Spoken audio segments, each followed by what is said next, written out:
The cavalry charge, a thunderous, awe-inspiring spectacle of warfare. It was fast, furious and utterly terrifying, especially if you were the poor sod standing in front of it. Hard boys!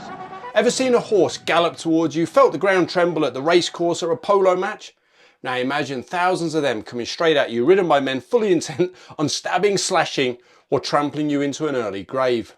First rank of the dragoons, charge! There was a reason cavalry dominated battlefields for centuries, and today we're covering 12 of the greatest British cavalry charges in history.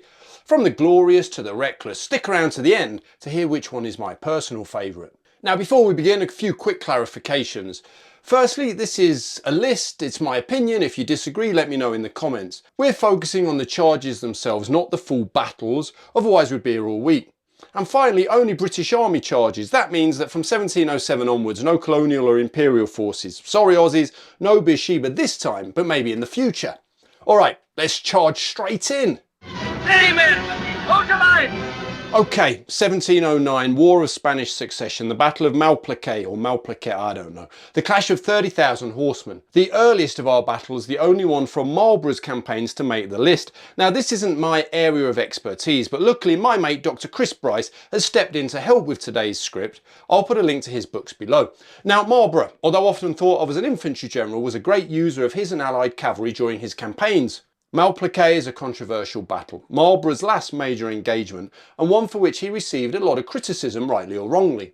But it was a victory, albeit a costly one, and a key reason for that victory was his cavalry. There was a sizable British presence within the Allied cavalry, including the King's Regiment of Horse, the 3rd Regiment of Horse, and the Royal North British Regiment of Dragoons. The French and Bavarian forces held a strong position, and Marlborough's plan was to pierce their defensive line with his infantry and allow his cavalry to pass through the line and attack and break up the enemy army. Easy. The line proved difficult to break, surprise, surprise, and large casualties were endured in the attempt.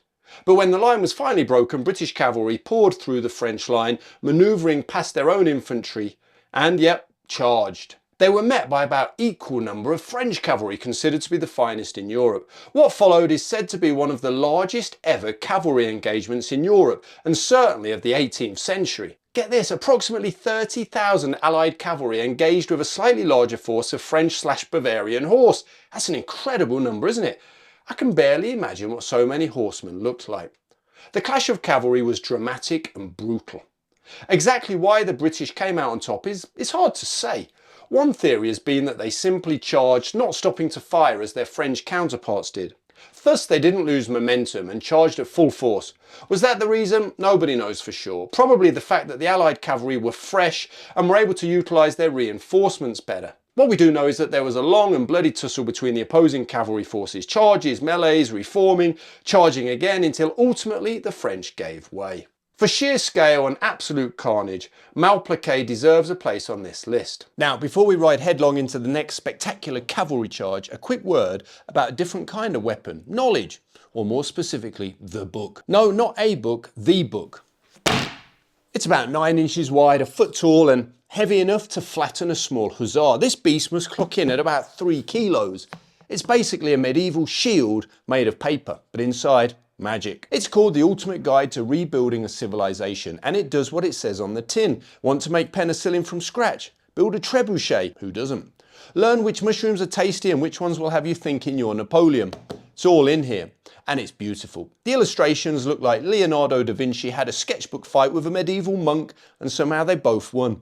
Think engineering meets illuminated manuscript of the medieval age. So the art in this is fantastic. One thing it's great for, my kids love to draw and they're always saying, "Daddy, what shall I draw?"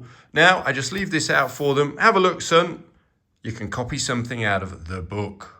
Now, will this book really help you rebuild civilization after the apocalypse? Probably not. Will it make you feel like you could? Absolutely. Plus, it's the perfect gift for the eccentric genius in your life, or for you, you glorious weirdo. Follow the link in the description. Use the code REDCOAT10 for a discount and get your hands on the book before the next cavalry charge begins. Right, talking of cavalry charges, back to the Lancers, the Sabres and the wonderfully unhinged history of British cavalry. 16th of July 1760, the 7 Years' War. Okay, we all know that the 7-Year War actually lasted 6 years, 8 months, 3 weeks and 3 days, but it's near enough. The 15th Light Dragoons, a brand new regiment, faced their first real fight here. The 15th Light Dragoons had only been raised in 1759 and the battle was their coming of age. They'd seen no action up to that point. In fact, they'd only arrived in Germany, get this, 3 days earlier. Now here's a fun aside, many of the 15th were actually trained tailors. Why? Because there was a tailors' strike on at the time and some bright spark realised that recruiting angry tailors was a good idea. They attacked a French force during lunch, which was very unsporting but highly effective. They charged 3 times, utterly shattering the enemy and capturing 2,600 of their 3,000 men. This was also the first time the British Army awarded a battle honour, a tradition that stuck. Although, side note, subsequently honours were backdated for previous battles. For a regiment that hadn't even been thought of a year ago, this was remarkable. The 15th had very much come of age, and more than that, had gone a long way to proving that light cavalry had a major offensive role on the battlefield. And you know what, we're going to come back to this regiment later. The battle is worthy of a place on the list because although small in nature, it was total in its victory. Coming in at number 3, we've got Klosterkampen. Again, this might be another that tests your knowledge of the 7 Years' War. The same year as Emsdorf, this occurred in October of 1760. It's also a strange battle as it was a French victory. When British and Allied infantry were forced into retreat, Major General George Augustus Elliot saw only one way to buy time: charge the pursuing French. The 1st Royal Dragoons, the 6th Inniskilling Dragoons and the 10th Dragoons even, smashed into the French line, stalling the enemy advance and allowing the infantry to withdraw. It was a desperate but brilliant action. Without it, the British Army might have been completely annihilated. So, a battle lost, but an action that added to the good reputation of the British cavalry. Number 4 on the list, Sahagun or Sahagun, 1808. For the 15th Hussars, my brave boys, never fear. We're in Spain, it's the Peninsular War. Yep, sadly this is one battlefield I haven't walked, but I hope to one day. It's 1808 and the British under Sir John Moore are deep in Spain facing a huge French force. And guess what? It's our old mates, the 15th again, except now they're the 15th Hussars, great lads. Now I did a video on this battle before, so if you want to find out more, you can look it up there. But for now, here's the basics. 21st of December 1808 took place at Sahagun what Sir Charles Oman, the great historian, great chronicler of the Peninsular War, called perhaps the most brilliant exploit of the British cavalry during the whole 6 years of war. And that's some compliment. The plan had been to intercept between 700 to 800 French cavalry in the town of Sahagun. For that purpose, the 15th Hussars and the 10th Hussars and 4 horse artillery guns were dispatched. They were under the command of Lieutenant General Henry William Paget, at that time styled Lord Paget, later Earl of Uxbridge, and later still 1st Marquis, is that how you say it, of Anglesey. God, I'm bad at knowing how you say words. Anyway, otherwise he was known as Good God Sir, I've lost my leg of Waterloo fame. My God, sir, I've lost my leg. My God, sir. So you have.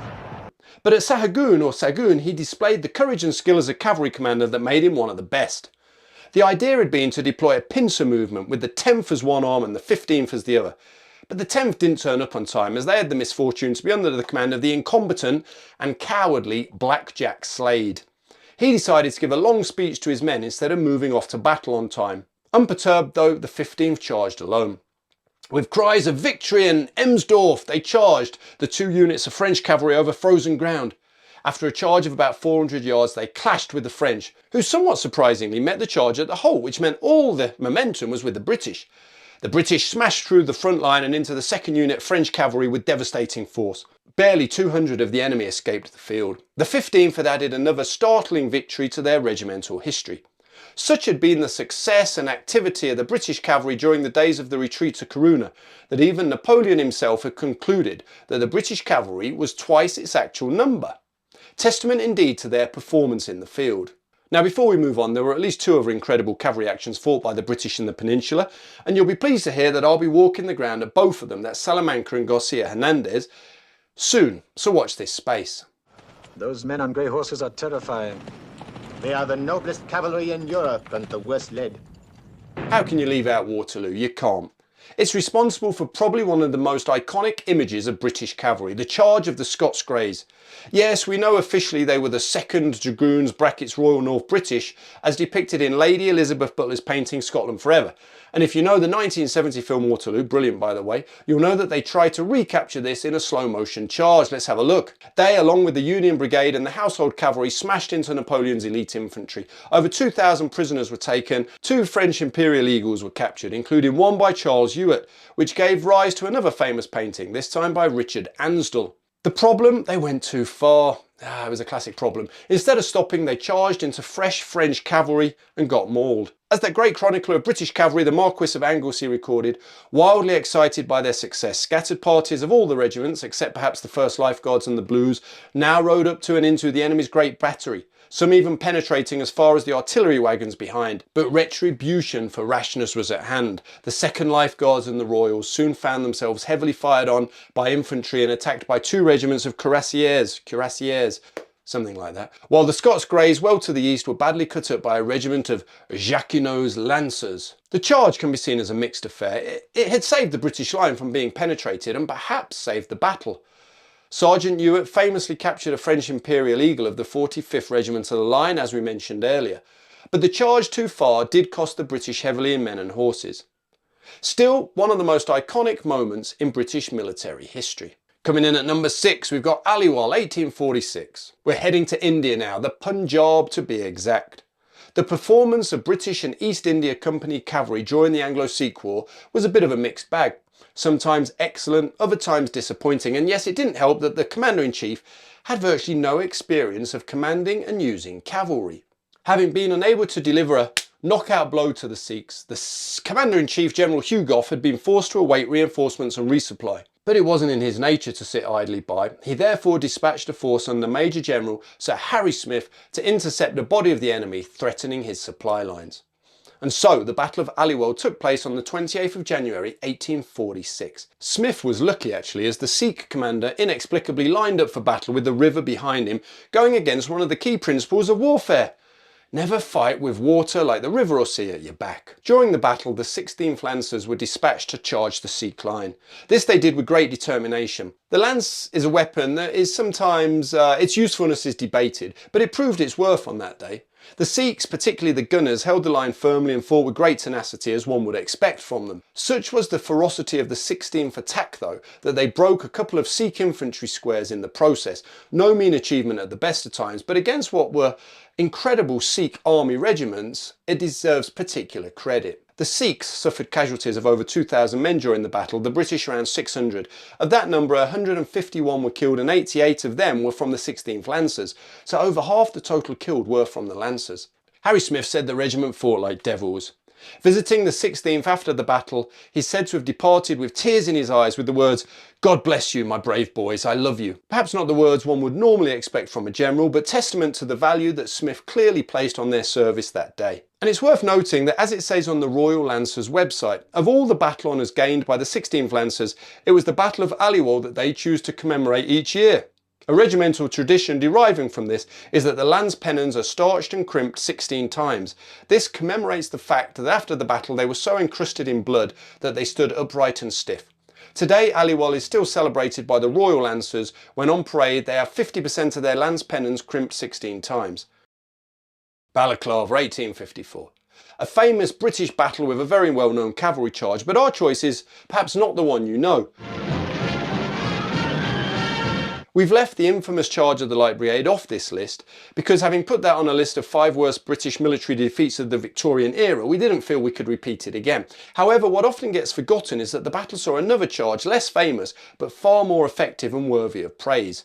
And that's the charge of the Heavy Cavalry Brigade. In short, between 2,000 to 3,000 Cossacks of the Russian army were threatening the British line, and the Heavy Brigade under Sir James Scarlett was detached to intercept them. They had about 800 to 900 men. Taking with him the 5th Dragoon Guards, the Scots Greys and the Inniskillings, he set off with the 4th Dragoon Guards, ordered to follow in support. In reality, by the time they reached the scene, the Russian cavalry had already been seen off by the determined defenders of the 93rd Highlanders. Story I'll be telling again in the near future.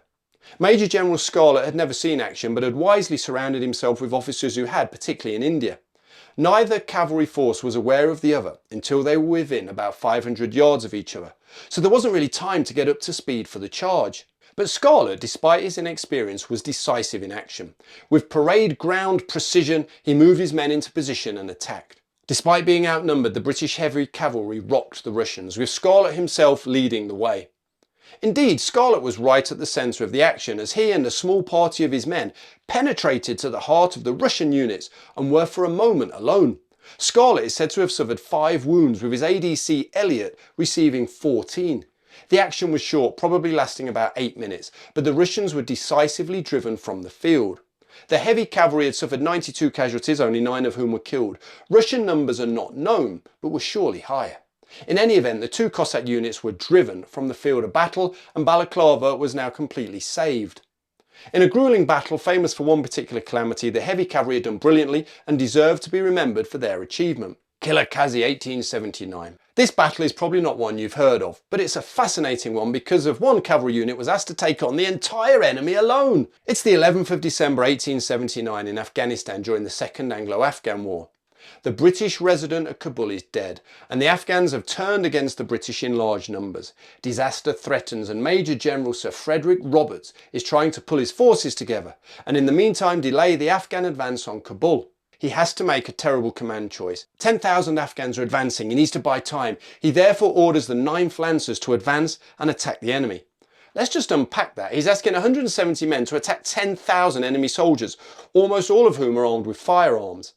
At first the Lancers turned to their carbines rather than their lances, hoping to slow the enemy. But their fire was ineffective, so they did what all good cavalry do and they charged instead. They fought, withdrew and charged again several times. It was hopeless, but they stuck to it. The ground wasn't helping as it had been irrigated and prevented the cavalry from charging at full force. The casualties were 18 dead along with 34 horses and 14 men and 37 horses wounded, a large proportion of those involved. One of the wounded was the commanding officer, Lieutenant Colonel Cleland, who about 8 months later would die from his wounds. How effective and how useful the 9th Lancers were at this point has been debated. Robert praised the actions of the 9th and the 44 men of the 14th Bengal Lancers who accompanied them, saying, "The effort was worthy of the best traditions of our British and Indian cavalry, and that it failed in its object was no fault of our gallant soldiers." One thing that all agreed on was that Captain Bloomfield Gough's troop, the first to spot the enemy, acted splendidly. He kept his troops in good order, charged, reformed and charged again several times. Another deserving mention is the Reverend James W. Adams, a 40-year-old chaplain attached to the force, who for his actions in saving the wounded was awarded the VC, becoming the first clergyman and the last civilian to win that award. But that's perhaps a story for another day. Whatever the effectiveness of the charges of the 19th Lancers that day in Afghanistan, the sheer scale of the charge, 170 men attacking 10,000, is worthy of inclusion on any list of great British cavalry charges. Brave warriors for sure. Our next cavalry charge takes us into Egypt in 1882, part of Garnet Wolseley's campaign in the Anglo-Egyptian War. On the 28th of August 1882, the Egyptian forces, numbering about 8,000 infantry, 1,000 cavalry and 12 guns, decide to attack the British to try and regain ground they'd lost in previous engagements. They advanced against Major General Graham's infantry force, which was about 1,700 infantry, 2 13-pounders, 57 cavalry and 70 mounted infantry. Fearing that the advancing Egyptians might overwhelm Graham's force, the 1st Heavy Cavalry Brigade were moved to support. The brigade contained just the 7th Dragoon Guards and the Household Cavalry Composite Regiment. Now, we haven't got time to go into detail, but in short, this was a unit especially raised for the campaign, containing a squadron each from the 1st Life Guards, 2nd Life Guards and the Royal Horse Guards, essentially what we'd know today as the Life Guards and the Blues and Royals. It was unusual for the household cavalry to see service overseas, and in fact the Life Guards hadn't since Waterloo in 1815. It's said that Queen Victoria pressed for them to be included on active service in Egypt. By the time they eventually arrived to support, it was starting to get dark. In any event, the Egyptians had withdrawn from their attack and were now waiting for the British to advance. Perhaps due to their anxiety at wanting to get into the fight, having not been in one since 1815, the cavalry attacked almost immediately. Typical bloody cavalry. The brigade commander, Sir Baker Creed Russell, gave the order himself. Wolseley later wrote to his wife that he had been informed that Baker's word of command, delivered with a voice like thunder, was simply, "Household cavalry, charge!" It became immortalised as the Moonlight Charge. As they charged through the darkness, it was a wonder that Russell, at the head of the charge, wasn't killed, as he must have stood out like a sore thumb in his white uniform. His horse wasn't so lucky, being shot from under him.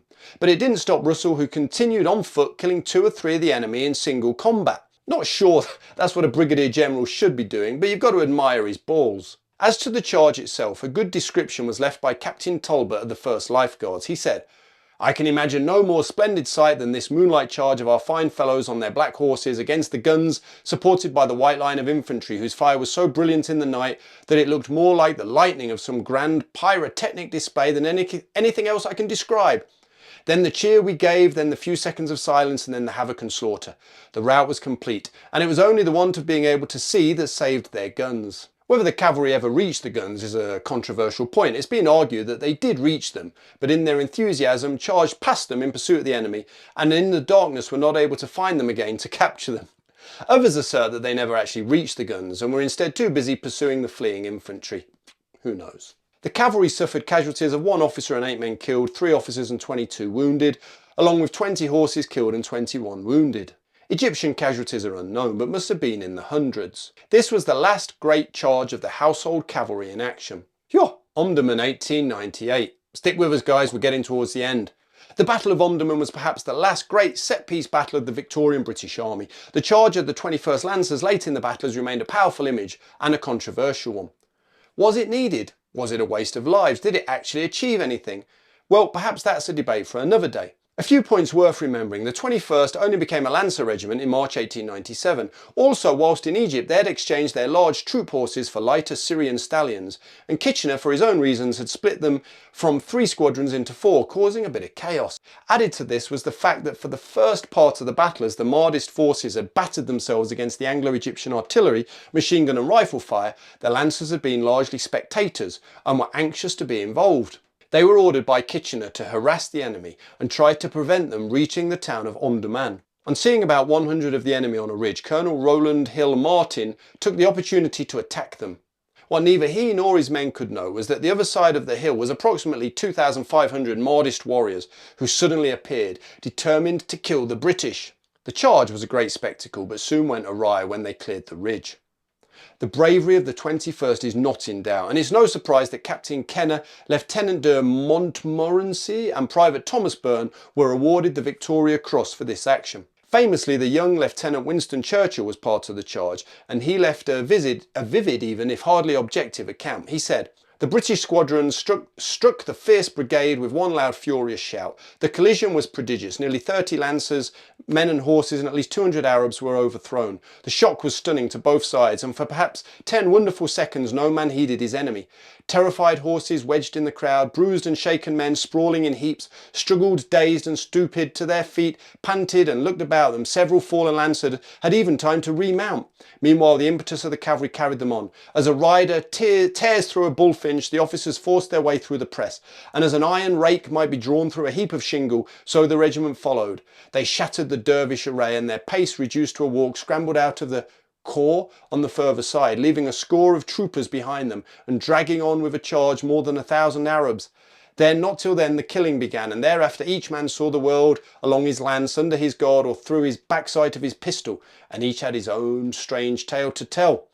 To Churchill and the others like him, it was the dream of a cavalryman. In their eyes, it also vindicated that the cavalry charge still had a role on the battlefield. But did it? In fact, you could argue quite the reverse, really. 1 officer and 20 men had been killed, with 4 officers and 46 men wounded, out of a total of 400 Lancers.